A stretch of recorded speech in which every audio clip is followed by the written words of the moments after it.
ஒரு மாற்று அரசியல் வந்து வேணும்னு மக்கள் வந்து நினைக்கிறாங்க. வடுத்து போட்டுமே இது என்ன உங்களுக்கு அவ்வளோ பெரிய விஜய் மேலே ஒரு வன்மத்தை விட பன்மடங்கு வன்மம் என்ன? அதாவது மாற்று அரசியல் வேணும், அதுக்கு விஜய் சரியான மாற்றா? பொலிட்டிக்கலுக்கு வரணுன்னா ஒரு செலிப்ரிட்டி ஆகிட்டாருன்னே அவங்கவுங்களுக்கு ஒரு ஆசை வந்துடும். அப்படி ஒரு ஆசை வந்து விஜய்க்கு இப்போ இல்லை, புதுசு கிடையாது. இது நீண்ட நாள் கனவாக தான் இருந்துச்சு. ஏன்னா அவங்க அப்பா வந்து ஒரு விஜய் வந்து ஒரு பொலிட்டிக்கலாக கொண்டாடணும் அப்படின்ற காரணத்தினால தான் அவர் எடுத்த படங்கள்லாம் வந்து கொஞ்சம் புரட்சிகரமாகவும் இருக்கும், ரொமான்டிக் ஃபிலிம்ஸாகவும் இருந்தாலும் புரட்சி படமாக இருந்துச்சு. அதுக்கப்புறம் தொடர்ந்து விஜய் வந்து மெசேஜ் ஓரியன்ட் ஃபிலிமாக தான் நடிச்சுன்னு வந்தார். இந்த நாட்டில் குடிமகனாக பிறந்த யார் வேணாலும் இந்த நாட்டில் அரசியல் வருவதற்கான உரிமை பெற்றவர். கொஞ்சமாவது சமூகத்தை நேசிக்கிற, சமூகத்துக்கு நல்லது பண்ண நினைக்கிற, ஊழல்களை களையணும் அல்லது நம்மால் முடிந்த வரைக்கும் உதவணும் அப்படின்னு சக மனிதனுக்கு சமுதாயத்துக்கு உதவணும்னு நினைக்கிற யாராக இருந்தாலும் அரசியலுக்கு வருவதான தகுதி பெற்றவர். நானும் ஒரு பத்திரிகையாளர் சங்கத்தில் இருக்கிறேன். கேட்காமலே உதவி பண்ணாங்கங்க பல பேர். அஜித், கார்த்தி, விஜய் சேதுபதி, இவங்கெல்லாம். விஜய் எங்கே போனார்? அப்போ அவங்க இஷ்டங்க, அவங்க பண்ணணும் பண்ணலை, இப்போ பண்ணாத்தாலும் பின்னாடி பண்ணுவாங்க. நீங்கள் ரொம்ப நல்லா வக்காலத்து வாங்குறீங்க. நான் உண்மையை சொல்கிறேன். அது வெறும் நடிகராக இருக்கிறவங்க அவங்க இஷ்டம்னு நம்ம நினைக்கலாம். அரசியலுக்கு வர போகிறவர் எல்லாம் செஞ்சுருக்கணும்ல. செய்வாருங்க, செய்யறதுக்கு முன்னாடி வந்து இவர் செய்ய மாட்டார். போய் போர்ட்ரேட் அரசியல் எப்படி பற்றியாளர்? உங்கள் பணத்துலேருந்து ₹1 செய்யாத நீங்கள் எங்கள் பணத்தை எடுத்து என்ன செய்ய போகிறீங்க? போதும், இந்த மாதிரி ஆட்களை பார்த்தது இருக்கிறவங்க போதும், அவங்க செய்யட்டும்.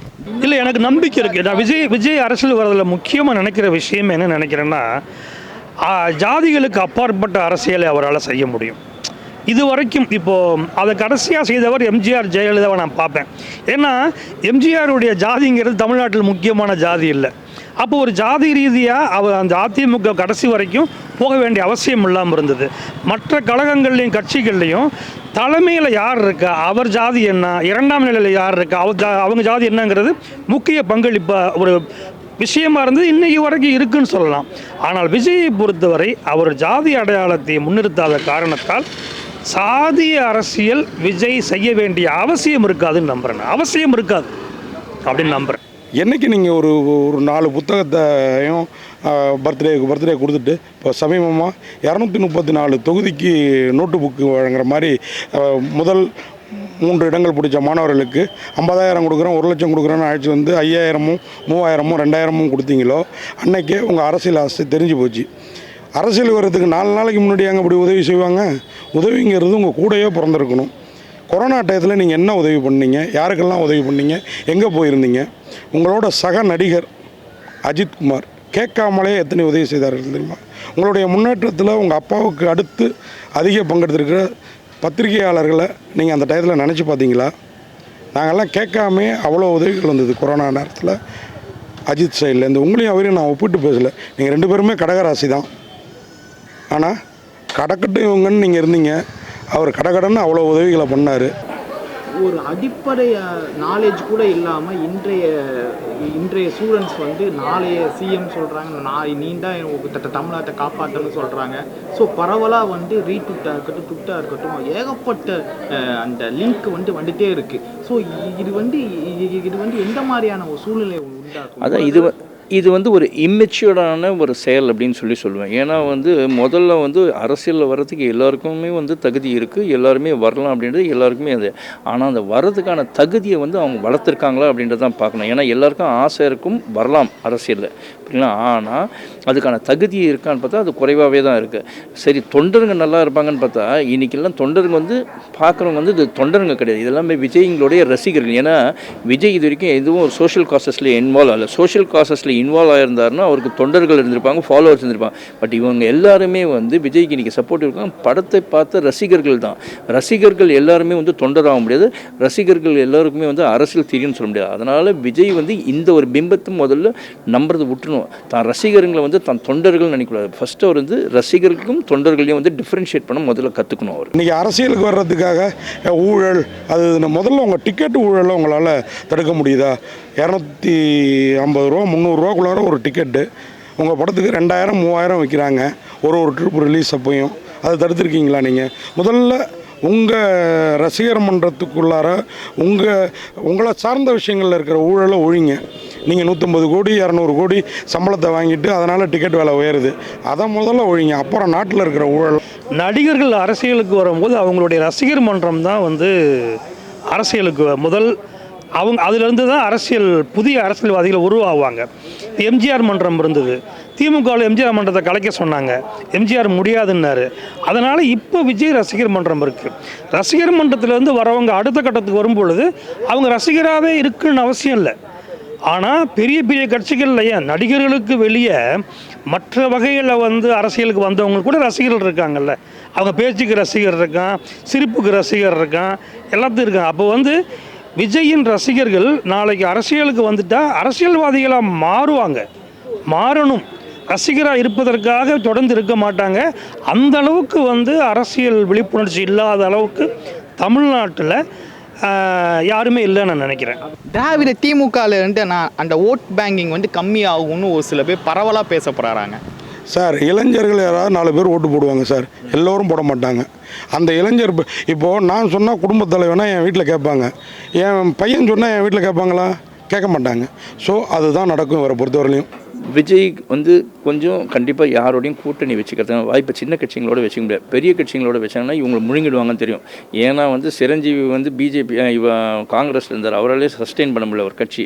அதுக்கப்புறம் அங்கேருந்து ரிசைன் பண்ணிவிட்டு தனியாக ஒரு கட்சி ஆரம்பித்தார். அதுக்கப்புறம் தனி கட்சியை அவருக்கு சர்வே பண்ண முடியல. அதுக்கப்புறம் அதையும் விட்டுட்டு திருப்பி காங்கிரஸோடய போய் மர்ஜ் பண்ணார். அதுக்கப்புறமா வந்து பிஜேபிக்கு இப்போ சப்போர்ட்டிவாக இருக்கிறார். அதனால் அவராலையும் முடியல. இங்கே ரஜினிகாந்த் வந்து பார்த்திங்கன்னு வச்சுக்கோங்க, கட்சியை ஆரம்பிக்கிறேன்னு சொல்லி இருந்தார், ஹெல்த் கண்டிஷன் முடியலன்னு விட்டார். விஜயகாந்த் நல்ல ஒரு கட்சி ஃபார்ம் பண்ணார். அவரையே வந்து ஏடிஎம்கே பீரியட் இருக்கும்போது வந்து ரூலிங் பார்ட்டியாக இருக்கும்போது இவங்களுக்குள்ள மிஸ் அண்டர்ஸ்டாண்டிங் வந்து கட்சி வளர முடியாமல் போயிடுச்சு. கமலஹாசன் ஒருத்தர் கட்சி ஆரம்பித்தார். கட்சி ஆரம்பித்ததுக்கப்புறம் இப்போ தொண்டர்களும் கிடையாது, அதில் இருந்த நிர்வாகிகளும் கிடையாது, நிறைய பேர் போயிட்டாங்க. விஜய் வந்து இப்போ ஆரம்பிக்கிறன்றாரு, ஆரம்பிச்சதுக்கப்புறம் எந்த அளவுக்கு சர்வே பண்ணுறது ஒரு கேள்விக்குறி தான். ஏற்கனவே தொழில் திருமாவளவன் இருக்கிறாரு, டாக்டர் ராமதாஸ் இருக்கிறாரு. ஏங்க விஜயகாந்துக்கு இன்றைக்கி அவ்வளோ கூட்டம் கூடுன்னு வச்சிங்க. அந்த விஜயகாந்த் இறுதி சடங்கப்போ இவருக்கு நடந்தது என்ன? அவர் வந்தார்ல, அவ்வளோ பேர் வந்தார். ஆனால் அங்கே நடந்தது என்ன? அப்போது அவ்வளோ அவர்ஷன் இருக்குது. இவரை வளர்த்து விட்ட விஜயகாந்த் ரசிகர்களிடமும் அவங்க கட்சி தொண்டர்களிடமும் யாரோ ஒரு ஆள் வந்து செப்பலை தூக்கி எரிஞ்சிட்டாரு. விஜயகாந்த் ரசிகர்கள் அப்படி இருக்காங்கன்னு நினைக்கக்கூடாதுல்ல, அது யாராக கூட இருக்கு. அங்கே தான் நீங்கள் புரிஞ்சுக்கணும். நம்ம தமிழர்கள் எல்லாருமே சாவு வீட்டில் ரொம்ப அமைதியாக இருப்போம். அதாவது சண்டை போட்டுப்போம், அது வேறு மாதிரி, இந்த மாதிரி செய்ய மாட்டோம். ஆனால் இது நடந்துச்சு அப்படின்னா அதுதான் காரணம். புரியுதா உங்களுக்கு? இவர் மேலே உள்ள அவர்ஷன் தான். என்றைக்கு வந்து விஜயகாந்த் வந்து அன்றைக்கி வந்து ஓகே சொல்லலைன்னா இவர் இன்றைக்கி இவ்வளோ பெரிய நடிகர் கிடையாது. இவங்க அப்பா டைரக்ஷனில் விஜயகாந்த் நடித்த படத்தில் தான் இவர் இன்னொரு நாயகராக அப்படியே வளர்ந்தார். செந்தூர் பூவே அந்த இதெல்லாம். ஆனால் இன்றைக்கி அந்த ரசிகர்களே ஒரு மேலே எதிர்ப்பு காட்டுறாங்கன்னா அப்படி இவரோட நடவடிக்கை. ஏங்க நான் ஒரு பத்திரிகையாளருங்க, நான் ஏங்க விஜயை வந்து இப்படி எதிர்த்து பேசுகிறேன்? நான் இப்போ இல்லை, ஒரு 5-6 வீடியோஸ் பேசியிருக்கிறேன் வேறு இதில். ஏன் எதுக்குறேன் அப்படின்னா, விஜய் சரியானவராக எனக்கு தோணலை. வரவே இல்லையா? வரதுக்கு முன்னாடியே வந்து ஒரு ஆளை வந்து எப்படி நீங்கள் வந்து இவர் கட்சி சரியில்லைன்னு சொல்ல முடியுங்க? அதாவது விஜய் வந்து விஜயாத்தான் தன்னை மக்கள் மத்தியில் எல்லோருக்கும் தெரிந்த பேரால் தான் அறிமுகப்படுத்திக்கிட்டார். ஒரு பிரச்சனையில் இந்துத்துவவாதிகள் குறிப்பாக ராஜா மத ரீதியாக அவரை இழுக்கும் போது ஆமாம் நான் ஜோசப் விஜய் தான், உண்மை எதுக்கு மறைக்கணும்னு சொன்னார். அது வந்து ஜோசப் விஜய்னு அவர் தன்னை அடையாளப்படுத்திக்க வைக்கல. நீ சொன்னல ரைட், நான் இல்லைன்னு சொல்ல முடியாது, உண்மைதான் சொன்னதுக்காக அதுக்கு சொன்னது அர்த்தம். அதனால் வந்து இப்போ மறுபடியும் அவர் வந்து ஒரு பிரச்சனையை வரும்பொழுது அதை சொல்கிறது மறுபடியும் அது முடிஞ்ச பிறகு எல்லா மக்களுக்குமான ஒரு அடையாளம் சொல்கிறதும் தப்பு இல்லை. அவர் விஜய்னு இன்றைக்கும் ஜோசப் விஜய்னு வச்சுக்கணுன்னு சொல்கிறதும் எதிர்பார்க்குறதும் அது வந்து ஒரு தப்பு. அந்த மக்கள்கிட்ட அந்த செல்வாக்கான பவர் கையில் எல்லா ஊடகங்களையுமே வந்து விஜயை வந்து ஒரு ஃப்ளாஷ் நியூஸாக இருக்கட்டும், இன்றைக்கி எல்லா நியூஸ் பேப்பர் எல்லா நியூஸ் சேனல் பிரேக்கிங் ஈவெண்ட்டில் வந்து எல்லாமே விஜய் தான் மேல்நோட்டமாக பேசுகிறாங்க. ஸோ இது வந்து ஒரு பூம் ஆகக்கூடிய வாய்ப்புகள் இருக்காங்க. அவர் நடிகராக இருந்தால் பூம் ஆகும். அவர் தான் இப்போ அரசியலுக்கு வந்துட்டார். இன்னும் கொஞ்சம் நாள் கழிச்சு பாருங்கள். ஏங்க சிவாஜிக்கு இல்லாத ரசிகர்களாங்க அரசியலில் அவர் ஜெயிச்சாராங்க. எம்ஜிஆரை நீங்கள் ஒப்பிடவே கூடாது. நீங்கள் கேட்குறீங்களே இப்போ தானே வந்திருக்கிறாரு, எம்ஜிஆர் எப்போலேருந்து செஞ்சார், அதனால தான் அவர் வந்த பிறகு ஜெயித்தார். கலைஞருங்கிற ஒரு மாபெரும் சக்தியை எதிர்த்து ஜெயித்தார் எம்ஜிஆர். விஜயாவில் இன்றைக்கி இருக்கிற அரசியல்வாதிகளில் எனக்கு வந்து நேற்று வரைக்கும் எடப்பாடி நல்லவராக தெரிஞ்சார், இன்றைக்கி ஸ்டாலின் நல்லவராக தெரிகிறாரு.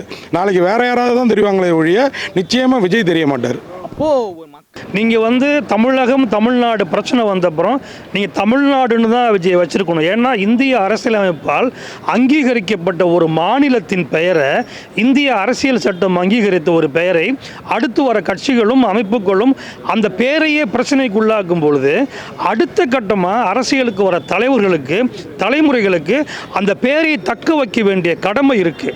நான் சொல்கிறேன், அதை நான் தெளிவாக சொல்கிறேன், தவறே கிடையாது.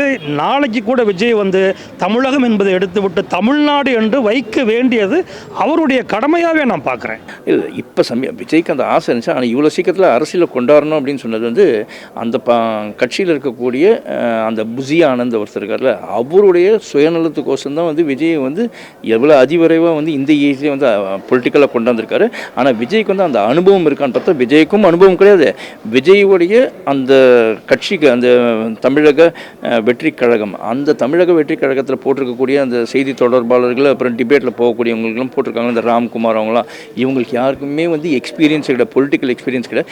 இந்த ராம்குமார் அப்படின்ற நபரை எப்படி அவங்க போட்டாங்க தெரியும். இந்த ராம்குமார் நபர் வந்து ஒரு பெண் பத்திரிகையாளர் வந்து தன்யா ராஜேந்திரன், அவங்கள வந்து 2017 நினைக்கிறேன், அவங்கள பற்றி ஒரு கேவலமான ஒரு ட்வீட்டை போட்டு போலீஸ் கம்ப்ளைண்ட் கொடுத்து அதுக்கப்புறம் மன்னிப்பு கேட்டவர். அவர் இப்படிப்பட்ட ஒரு தரம் தாழ்ந்தவங்களெல்லாம் வந்து விஜய் வந்து தேர்ந்தெடுக்கிறார் ஒரு கட்சியில் வந்து ஒரு பொறுப்புலனும் போது அந்த கட்சியோடைய தரம் எப்படி இருக்கும், விஜயோட அனுபவம் எவ்வளோ மட்டமாக இருக்குன்றது அதில் தெரியுது. மக்களுடைய இல்லை, இன்றைக்கி நாட்டில் வந்து மிகப்பெரிய முதலமைச்சர்கள் பிரதமர்கள் கூட ப்ரெஸ் மீட் வைக்கிறதே இல்லை. ப்ரெஸ் மீட் வைக்காமலே வருடக்கணக்காக ஆண்ட பிரதமர்கள் முதல்வர்கள் உள்ள மாநிலம் தான், நாடு தான் இது. வந்து பார்த்திங்கன்னா சிஎம் வருவதற்கு தகுதி இருக்கா என்பதே அவருடைய அரசியல் செயல்பாடுகளும் அவர் எந்த பாதையில் சரியாக போகிறாருங்கிறதும். நானே கூட ஒரு பதிவு போட்டிருக்கேன் முகநூலில். பார்த்திங்கன்னா தமிழ்நாட்டோட அரசியல் என்ன, இங்கே யாரெல்லாம் எந்தெந்த இசங்கள், எந்த கொள்கைகள், எந்த இயக்கங்கள், எந்த இயங்கள்லாம் வந்தது, அவங்க என்ன பண்ணாங்க, என்ன சாதிச்சாங்க, என்ன கிழிச்சாங்க, அல்லது என்ன நல்லது பண்ணாங்க, இந்த வரலாறை புரிஞ்சுக்கிட்டு தமிழ்நாட்டில் தமிழ்நாடுங்கிற மாநிலத்தை இந்திய மத்திய அரசியல் எப்படி பார்க்குது, அதுலேயும் எந்த கட்சி எப்படி பார்க்குது, இந்தியத்துக்கு வெளியே தமிழ் மக்களுக்கு தமிழ்நாட்டுக்கு உலகத்தோட பார்வையில் என்ன மதிப்பு, இதையெல்லாம் புரிந்து கொண்டு வரலாறு தெரிந்த ஒரு கூட்டத்தை, ஒரு குழுவை உருவாக்குனார்னா முதலமைச்சராக வரலாம் தாராளமாக. சரிங்க, லாஸ்ட்டு ஒரு ஃபைனல் மூவ், விஜய் அவர்களுக்கு பின்னாடி வந்து யார் செயல்படுறாங்கன்னு இருக்கு. இல்லை, இப்போது அது வந்து இந்த திராவிடங்கிற பேர்லாம் இல்லாததுனால பல விஷயங்கள் சொல்கிறாங்க. பிஜேபி பின்னாடி இருக்குது, பிஜேபி பி டீம் சி டீம்னு. எனக்கு அதிலெல்லாம் நம்பிக்கை இல்லை. பிஜேபி விஜயை வச்சு தான் இங்கே அரசியல் பண்ணுங்கிறது இல்லை. அண்ணாமலை ஒருத்தர் போதும். என்ன இது வந்து இவர் அப்படியே பிஜேபி பின்னணியில் இருந்தாலும் இவர் நாளைக்கு தனித்து தான் செயல்படுவார். ஆனால் இவர் பின்னாடி பிஜேபி இருந்தால் பிஜேபிக்கு அதை விட அசிங்கம் வேறு எதுவும் கிடையாது, நிச்சயமாக இருக்க வாய்ப்பு இல்லை. அதே மாதிரி இவர் இன்னைக்கு வந்து திமுகவுக்கு மாற்றா அதிமுக, பிஜேபி, பிஎம்கே இப்படிலாம் இருக்கிறப்போ விஜயால் என்ன பண்ண முடியும்? ஏங்க, இங்கே தொல் திருமாவுக்கும் டாக்டர் ராமதாஸுக்கும் ஆரம்பத்தில் அவங்க ஒரு சமுதாயத்தை சேர்ந்து வந்தாலும் ஆரம்பத்தில் இருந்த எதிர்பார்ப்பும் ஆதரவும் இன்றைக்கி இருக்குதுன்னு நினைக்கிறீங்களா? அப்படி தான் விஜய்க்கு இன்றைக்கி நீங்கள் வந்து தமிழகம் தமிழ்நாடு பிரச்சனை வந்தப்புறம் நீங்கள் தமிழ்நாடுன்னு தான் விஜய் வச்சுருக்கணும். ஏன்னா இந்திய அரசியலமைப்பால் அங்கீகரிக்கப்பட்ட ஒரு மாநிலத்தின் பெயரை, இந்திய அரசியல் சட்டம் அங்கீகரித்த ஒரு பெயரை அடுத்து வர கட்சிகளும் அமைப்புகளும் அந்த பெயரையே பிரச்சனைக்குள்ளாக்கும் பொழுது அடுத்த கட்டமாக அரசியலுக்கு வர தலைவர்களுக்கு தலைமுறைகளுக்கு அந்த பெயரை தக்க வைக்க வேண்டிய கடமை இருக்குது. நான் சொல்கிறேன், அதை நான் தெளிவாக சொல்கிறேன், தவறே கிடையாது. நாளைக்கு கூட விஜய் வந்து தமிழகம் என்பதை எடுத்துவிட்டு தமிழ்நாடு என்று வைக்க வேண்டியது அவருடைய கடமையாகவே நான் பார்க்குறேன்.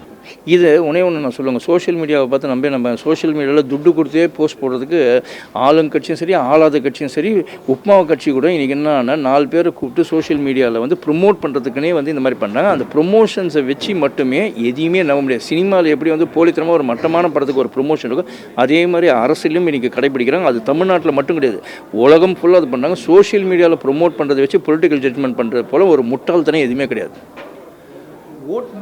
நிச்சயமாக விஜயோட அந்த தேர்தல் அரசியல் நீங்கள் புறக்கணிக்கிற மாதிரி இருக்காது. ஏதோ ஒரு மாற்றத்தை அப்போ அவர் எந்த பக்கம் ஸ்டாண்ட், அவர் பேசுகிற விஷயங்களுக்கு எதிரான ஆட்கள் யார், ஆதரவு ஆட்கள் யாருங்கிறத பொறுத்து பாதிப்பு குறைந்தபட்சம் இருக்கும். அதிகபட்சம் நீங்களே கேட்ட மாதிரி சிஎம்ஓ கூட ஆகலாம். இல்லைங்க, விஜய் முகத்தை மட்டும்தான் தெரியும் தமிழ்நாட்டில். எம்ஜிஆர் வந்து ஒரு கட்சி ஆரம்பிக்கும் போது அவர் கட்சி ஆரம்பிச்சதுக்கப்புறம் டிஎம்கேன்ற ஒரு கட்சியில் இருந்ததுனால அந்த எக்ஸ்பீரியன்ஸ் இருந்துச்சு. அதுக்கப்புறம் திமுகவில் இருந்தவங்க வந்து நிறைய பேர் வந்து எம்ஜிஆர் கட்சி ஆரம்பிச்சுன்னா கொடுங்க. பட் விஜய் கட்சி ஆரம்பிக்கும் போது பார்த்தீங்கன்னு வச்சுக்கோங்களேன், இப்போ கூட இருக்கவங்க துண்டான் துக்கடானுங்களாக தான் இருக்காங்க. எல்லாமே சின்ன சின்ன வயசு பசங்களாக தான் இருக்காங்க. அவங்களுக்கு வந்து எக்ஸ்பீரியன்ஸ் பாலிடிக்ஸை பற்றி தெரியாது, அவங்களுக்கு அரசியல் அனுபவம் அற்றவர்கள். அவங்க பார்த்தீங்கன்னா சினிமாவில் விஜய் வந்தாருன்னா மாலை போடுவாங்க, பாலாபிஷேகம் போடுவாங்க, அந்த மாதிரி தான். விஜயோட கட்சியில் நீங்கள் நியமிச்சிருக்கவங்களே எத்தனை பேருக்கு அரசியல் அனுபவம் இருக்குன்னு பார்த்தீங்கன்னா 0ன்னு தான் நான் சொல்லுவேன். எவ்வளோ கோடிக்கணக்கான ரூபாய் வந்து எலெக்ஷன் வந்தாலே வந்து மினிமம் 1000-2000 crores வந்து இருக்கும். விஜய் அந்த அளவுக்கு ஸ்பெண்ட் பண்ண முடியுமா சார்? விஜய் ஸ்பெண்ட் பண்ணுறது விட்டுருங்க சார். அவர் வந்து அவரோட அறிக்கையிலே வந்து ஊழல் ஒழிப்பேன் அப்படின்லாம் சொன்னார். இவரே ஒரு ஊழல் பண்ணாருன்னு தான் சொல்லுங்க. ஏன்னா இவரோட காரை வந்து வாங்கினார், இம்போர்ட் பண்ண போகுது, அந்த டேக்ஸ் கட்டாத தொட்டு அது கோர்ட் வரைக்கும் போச்சு. இவர் ஒழுங்காக வந்து தான் சம்பாதனையில் டேக்ஸ் கட்டியிருந்தாரு, இந்த பிரச்சனை வந்திருக்காரு. அதுக்கப்புறமா வந்து தமிழ்நாட்டில் இருக்கிறவர் எதுக்கு பாண்டிச்சேரியில் வந்து வரி விலக்கு கொஞ்சம் கிடைக்குமே அப்படின்னு போய் கார் வாங்கணும். இதை பற்றி தான் வந்து பிச்சைக்காரன் அப்படின்ற ஒரு படத்தில் விஜய் ஆண்டனி ரொம்ப கேவலமாகவே சொல்லியிருப்பார் இந்த மாதிரி சம்பவங்களை. இப்படிப்பட்டவர் வந்து ஒரு தரமான அரசியல் இருக்குமா அவர்கிட்ட? அதே சமயத்தில் இவர் வந்து ஒரு தரமான கவர்னன்ஸை கொடுப்பாரான்னு பார்த்தீங்கன்னா அது ஒரு கேள்விக்குறின்னு தான் சொல்லுவேன். இல்லை விஜய்ன்ற ஒரு நடிகர், பிடித்த நடிகர், ஒரு சீரமன்றம் வச்சுருந்தவர், சமூக சேவை பண்ணவருங்கிற எண்ணத்தால் வர மரியாதையும் பிடித்தமும் வேறு. ஆனால் அரசியலுங்கிறது டோட்டலாக வேறு விஷயம்.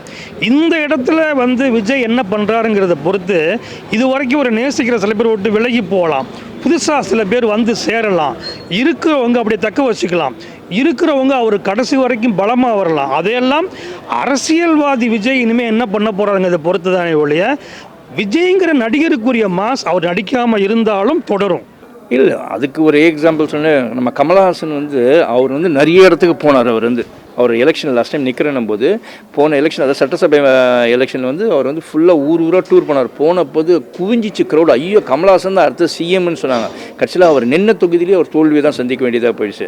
புரியுது? அந்த மாதிரி தான் விஜய் வந்து ஒரு நடிகராக வந்து எப்பயுமே வந்து ஒரு செலிபிரிட்டி வந்தாலும் அவங்கள பார்க்குறதுக்கு எல்லா மக்களும் வருவாங்க. அப்படி தான் பப்ளிக் அவரை போய் பார்க்குறாங்க. அந்த பப்ளிக் எல்லாருமே வந்து பார்க்குற பப்ளிக் ஆடியன்ஸ் எல்லாருமே ஓட்டாக விடணும்னா அது உண்மையிலேயே வந்து நம்பவே முடியாது. அப்படி நம்பினார்னா இவர் முட்டாள்தனம்னு அதை தான் சொன்னேனுங்க. இதை வந்து சும்மா இப்படி பிரபலம் பண்ணுறதுக்கு தான் வழியே, அப்படி நடக்காத நடைமுறையில் கண்டிப்பாக வர்றதுக்கான வாய்ப்புகளே கிடையாது. தமிழ்நாட்டில் பொறுத்த நீங்கள் சொன்னீங்க திமுக அதிமுக, உண்மையிலே திமுக அதிமுக தாங்க ஸ்டேட்டில் வந்து பெருசாக இருக்க கட்சி. அதுக்கப்புறமா வந்து ஃபீல்டு ஒர்க் பண்ண ஒரு கட்சி எதுனா தேமுதிக. விஜயகாந்த் வந்தார், அவர் சக்ஸஸ்ஃபுல்லாக பண்ண, பட் அவரோட ஹெல்த் கண்டிஷன் சரியில்லாதட்டு ஒதுங்கினார். அதுக்கப்புறமா பார்த்தீங்கன்னா ஒரு சின்ன கட்சியில் அப்படின்னு பார்த்தீங்கன்னா சீமானோட இது அவர் மேலே வந்து எனக்கு கொள்கை ரீதியான பல வகையில் வந்து முரண்பாடுகள் உண்டு. பட் ஆனால் ஃபீல்டு ஒர்க்குன்றது அந்தளவுக்கு இருக்குது. அந்த அளவுக்கு இவர் ஃபீல்டு ஒர்க் பண்ணியிருப்பார். ஆனால் இல்லை, விஜய் எந்த இடத்துக்கு போயிட்டு ஃபீல்டு ஒர்க் பண்ணியிருக்காரு இது வரைக்கும் போய் பண்ண மாதிரி எனக்கு தெரியல. சும்மா சைக்கிளில் போய் ஓட்டு போட்டுறதுனால வந்து விஜய் வந்து ஒரு முதல்வருக்கான தகுதி பெற்றவரான்னு பார்த்தா இல்லை. பப்ளிக் மீட்டிங்கை அட்ரஸ் பண்ண தெரியணும். ஒன்று வந்து ப்ரெஸ்ஸை மீடியா மீட் பண்ண தெரியணும். ஒரு கட்சியை வந்து அனௌன்ஸ் பண்ணுறாரு, கட்சியை அனௌன்ஸ் பண்ணுறது லெட்டர் ரைட்டில் போட்டுட்டு நேராக ட்விட்டர்லேயும் சோஷியல் மீடியாவில் போடுறாரு. இவர் தைரியம் இருக்கிறவராக இருந்தால் ப்ரெஸ்ஸை மீட் பண்ணி தன் கட்சியை அறிவிச்சிருக்கணும். அங்கே ப்ரெஸ்ஸு கேட்கக்கூடிய கேள்விகளுக்கு தைரியமாக பதில் கொடுத்துருக்கணும். இது வரைக்கும் ப்ரெஸ்ஸையை மீட் பண்ணலையே. இல்லைங்க, அதாவது ஃபேன்ஸுக்கு சொல்லணும்னா ஒன்று சொல்லுவாங்க, எப்பயும் வந்து தனி மனித ஒழுக்கம் வேணும். உங்களுக்கு விஜய் வந்து ஒரு தலைவராக இருக்கலாம் எல்லாமே. விஜய்க்கு வந்து நீங்கள் ரெஸ்பாண்ட் பண்ணுங்க வேணாம் சொல்ல. அதனால் மாற்று கட்சிக்காரர்களை அவமதித்து பேசிக்கிறதோ இல்லை விஜயோடைய குறையை யாரும் சுட்டி காட்டுறவர்கள் சோஷியல் மீடியாவில் இருந்தாங்கன்னா அவங்கள வந்து தரம் தாழ்ந்து பேசுவதோ அது வந்து ஏற்புடையதில்லை. இது விஜய் ரசிகர்களுக்கு மட்டும் இல்லை, விஜயோடைய கட்சியை சார்ந்தவர்களுக்கு மட்டும் இல்லை, அனைத்து கட்சி உறுப்பினர்களுக்கும் ஃபேன்ஸ்க்கு எல்லாருக்குமே சொல்கிறது ஒன்றா தனி மனித தாக்குதல் இருக்கக்கூடியது ஒழுக்கத்தை கடைபிடிக்கிறது முதல்ல கற்றுக்கணும். அதுக்கப்புறம் தான் உங்களுக்கு அரசியலும் உங்கள் தலைவர் எல்லாமே.